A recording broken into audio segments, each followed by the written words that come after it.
Hi, నా పేరు గాంధీరెడ్డి. 10వ తరగతి తెలుగు పాఠ్యాంశాన్ని మీకు చెప్తున్నాను. మొదటి పాఠం మాతృభావన. మాతృభావన అంటే అర్థమేంటి? తల్లి అనే భావన. భావన అంటే ఆలోచన. మాతృభావన అంటే తల్లి అనే ఆలోచన. తల్లిని మాత, జనని, అమ్మ అని పిలుస్తారు. ఏ పేరుతో పిలిచినా మాత అన్న, తల్లి అన్న, జనని అన్న ఒక్కటే. అదే భావనతో మనం ఈ మాతృభావన పాఠ్యాంశాన్ని చెప్పుకుందాం. ఈ మాతృభావన పాఠ్యాంశంలో పరస్త్రీలను తల్లిగా భావించాలి అని బోధించడం జరిగింది. దీన్ని శ్రీ శివభారతం గ్రంథం నుంచి స్వీకరించడం జరిగింది. దీన్ని రచించిన కవి గడియారం శ్రీ వెంకట శేషశాస్త్రి. ఈయన తల్లిదండ్రులు నరసమాంబ, రామయ్యలు. వీరు జమ్మలమడుగు తాలూకా నెమలదిన గ్రామంలో జన్మించారు. మరి ఈయన ఆధునికాంధ్ర కవులలో ప్రముఖులన్నమాట. శతావధానిగా మంచి పేరు తెచ్చుకున్నాడు. అలాగే దుర్భాక రాజశేఖర శతావధానితో కలిసి కొన్ని నాటకాలు కూడా ఆయన రాశాడు. గడియారం పేరు చెప్తానే మనం గుర్తుకొచ్చేది శ్రీ శివభారతం. ఈ శ్రీ శివభారతం స్వాతంత్రోద్యమ సమయంలో రచించినటువంటి గ్రంథం. ఛత్రపతి శివాజీకి సంబంధించినటువంటి ఇతివృత్తాన్ని, భారతం, మనకు భారతం ఎంత పవిత్రమైనదో, శివాజీ యొక్క చరిత్రను శ్రీ శివభారతంగా రాయడం జరిగింది. దేశ స్వాతంత్ర పోరాటంలో స్వాతంత్ర కాంక్షను ప్రజల్లో రగులుగొల్పే దానికోసం ఈ యొక్క శివభారతాన్ని రాయడం జరిగింది. పారతంత్రాన్ని పారద్రోలి స్వాతంత్ర కాంక్షను అణువణువున రగులుగొల్పేదానికి ఈ యొక్క శ్రీ శివభారతం ప్రధానాంశంగా తీసుకోవడం జరిగింది.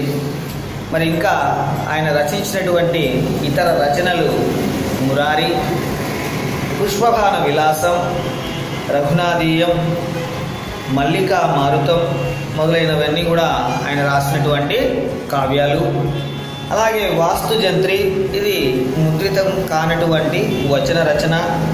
అలాగే శ్రీనాథ కవితా సామ్రాజ్యం, అది విమర్శ గ్రంథం అన్నమాట. ఏదైనా ఒక కవి రాసినటువంటి గ్రంథాన్ని, శ్రీనాథుడు రచించినటువంటి గ్రంథాన్ని అంతా కూడా అక్కడ ఆయన రాసినటువంటి రచనలన్నీ కలిపి విమర్శనాత్మకంగా రచించినటువంటి రచన అన్నమాట అది. మరి అలాగే గడియారం గారికి బిరుదులు ఉన్నాయి. కవితా వతంస, కవిసింహ, అవధాన పంచారణ అనేవి ఆయన బిరుదులు. మరి దీంట్లో మనకు ముఖ్యంగా కవి చదవండి, ఆలోచించండి, చెప్పండి అనే దాంట్లో ఒక మంచి అంశాన్ని గురించి చెప్పడం జరిగింది. పద్యం ఇక్కడ తేటగిరి పద్యంగా ఇవ్వడం జరిగింది, చెప్తాను, చూసుకోండి. చదివేటప్పుడు ఎప్పుడైనా కానీ విద్యార్థులు ఆ చదివే పద్యాన్ని చూసుకోవాలి. తర్వాత భావాన్ని అర్థం చేసుకోవాలి. సర్వతీర్థంబుల కంటే సమధికంబు పావనంబైన జనయిత్రి పాదజలము వరతనున కఖిల దేవతల కంటే జనని ఎక్కును సంతాచరనితరా. దీంట్లో పావనంబైనటువంటి జనయిత్రి పాదజలం అంటే ఏమిటి అని ఒక ప్రశ్న ఇచ్చాడు. అంటే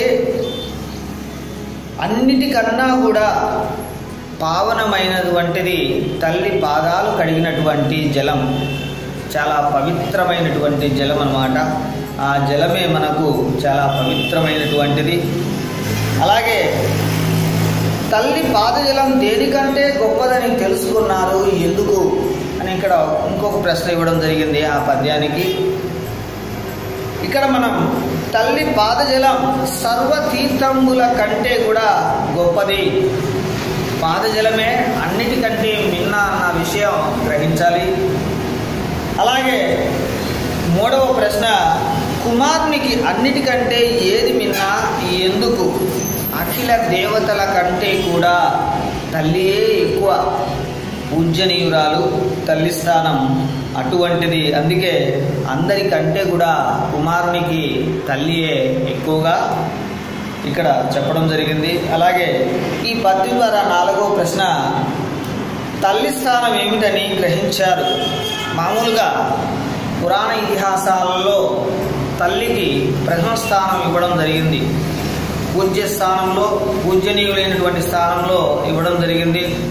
లక్ష్మి, సరస్వతి, గాయత్రి ఇలా మనం దేవులను అమ్మవారుగా పూజించడం అయినా కానీ ఒక్కొక్కరికి ఒక్కొక్క స్థానం అంటూ ఇవ్వడం జరిగిందనమాట. అలాగే తల్లికి పూజించే స్థానం ఇవ్వాలి అని ఇక్కడ మనకు తెలుస్తుంది.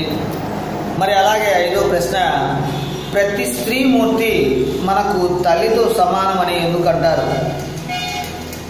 తల్లిలోనే ప్రతి స్త్రీలో కూడా మనం తల్లిని చూసుకుంటాం కాబట్టి, ఆమె కూడా ఒక స్త్రీ కాబట్టి, పూజనీయురాలు కాబట్టి పర స్త్రీలు అందరూ కూడా మనకు తల్లితో సమానంగా మనం భావించాలి. మరి ఇక్కడ మనకు ఇచ్చినటువంటి పాఠ్యాంశం ఏ ప్రక్రియకు చెందింది అంటే చారిత్రక కావ్య ప్రక్రియకు చెందినటువంటిది. చరిత్ర ఆధారంగా రచించినటువంటి కావ్యాన్ని చారిత్రక కావ్యం అని అంటారు. చరిత్ర అంటే ఏంటి? జరిగిపోయినటువంటి కథను చరిత్ర అని అంటాం. అది జానపదం కావచ్చు, పౌరాణికం కావచ్చు, అలాగే సాంఘికం కావచ్చు, జరిగిపోయినటువంటి ఇతివృత్తం ఏదైనా కానీ చరిత్రకు సంబంధించింది. ఇక్కడ మనకి ఇచ్చినటువంటి కావ్యం దాదాపు 16వ శతాబ్దంలో ఛత్రపతి శివాజీ సంబంధించినటువంటి కాలం. దాదాపు ఫిబ్రవరి 19, 1630 సంవత్సరంలో ఆయన జన్మించడం జరిగింది. అంటే దాదాపు 17వ శతాబ్దానికి ఛత్రపతి శివాజీ కాలానికి సంబంధించినటువంటి జరిగిపోయినటువంటి చరిత్రను కథ ఆధారంగా ఈ యొక్క చారిత్రక కావ్యం రాయడం జరిగింది. మాతృభావన కూడా గడియారం వెంకటశేష శాస్త్రి గారు రచించినటువంటి శ్రీ శివహారతం తృతీయాశ్వాసం నుంచి స్వీకరించడం జరిగింది. దీనిలో ముఖ్యంగా మనం చెప్పుకోవాల్సిన అంశం ఏమిటంటే మన భారతీయ సంస్కృతి సంప్రదాయాలు ఎలాంటివి అనేది కూడా ఈ పాఠ్యాంశంలో మనకు చెప్పడం జరిగింది.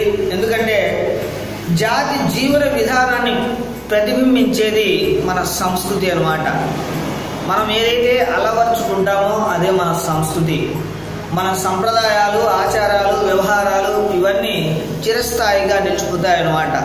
మన భారతీయ సంస్కృతి ఏ ఇతర భాషా సంస్కృతితో కూడా సంబంధం లేదు. ఎందుకంటే ప్రపంచ దేశాలలో మన భారతీయ సంస్కృతికి అంత విలువ ఉంది. ఎందుకంటే కుటుంబ వ్యవస్థ కలిగినటువంటి భారతీయ సంస్కృతి ఒక్కటే ఉండేది. ఇక మిగిలినటువంటి సంస్కృతులన్నీ కూడా చాలా డిఫరెంట్గా ఉన్నాయి, వ్యత్యాసంగా ఉన్నాయి.